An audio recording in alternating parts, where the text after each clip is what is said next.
Hello everybody, it's Watamote, and first of all, I would like to apologize that I have not done a video in like 6 days. Wow, I can't believe it's been that long.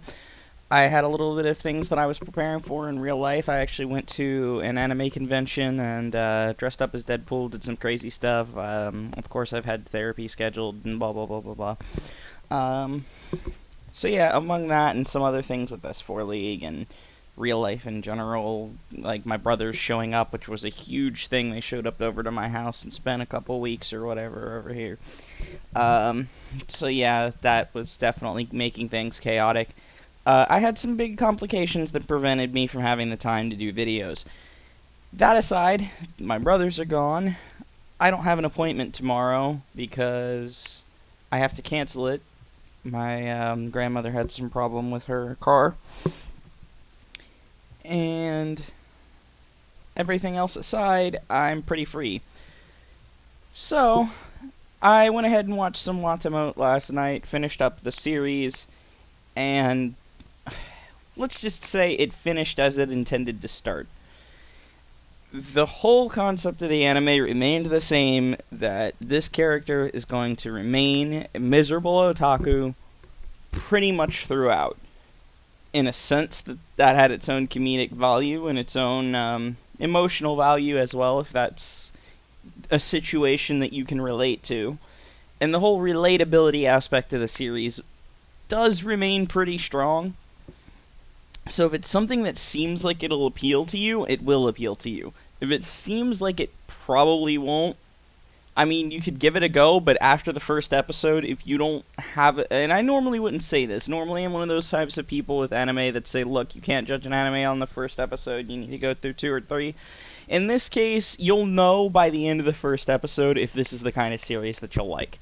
The whole time, she's constantly trying to prove something to herself and to her peers, and trying to fit in, trying to be normal, as opposed to just enjoying herself. In fact, it goes beyond just the sad otaku kind of angle. It goes to straight up how it feels to be in middle school or high school and not be one of the people that everyone cares about. Like, it's very tough to specifically describe, but it really is kind of a depressing atmosphere. It's the constant feeling that you're not good enough, and that you need to do something, change something to become good enough. You stop seeing even a lot of the anime or gaming references towards the end. It starts to just become this constant nagging feeling that she needs to be important, and it never really happens for her in any noteworthy way. So yeah, if you want to watch a series like this, I would go into it with the expectation that nothing is going to change, kind of the way that you would watch The Simpsons. If you go into this expecting any real character progression or any noticeable, I'd even say hope for the character, no, that's not going to happen.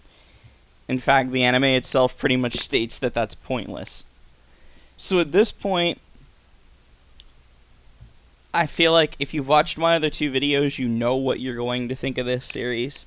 If you haven't watched my other 2 videos, like I said, if the fact that her life is horribly depressing and she wishes it wasn't is an appealing structure for a series to you, I would give it a whirl. Otherwise, I would pass on this and say, look, there's not enough depth here. It's very one-dimensional. There's not enough depth here to make for a full series. How they stretched it out to 12 episodes is actually kind of beyond me, because it only really stayed gripping up until about 8. Maybe not even that. Maybe even 6 or 7. It really was not that amazing to watch, and it really gave you the feeling that the character is on a treadmill. And if you want to be on a treadmill of, depressing experiences, live real life! Alright, this has been Watacat, and hopefully this time it doesn't take me forever to upload a video.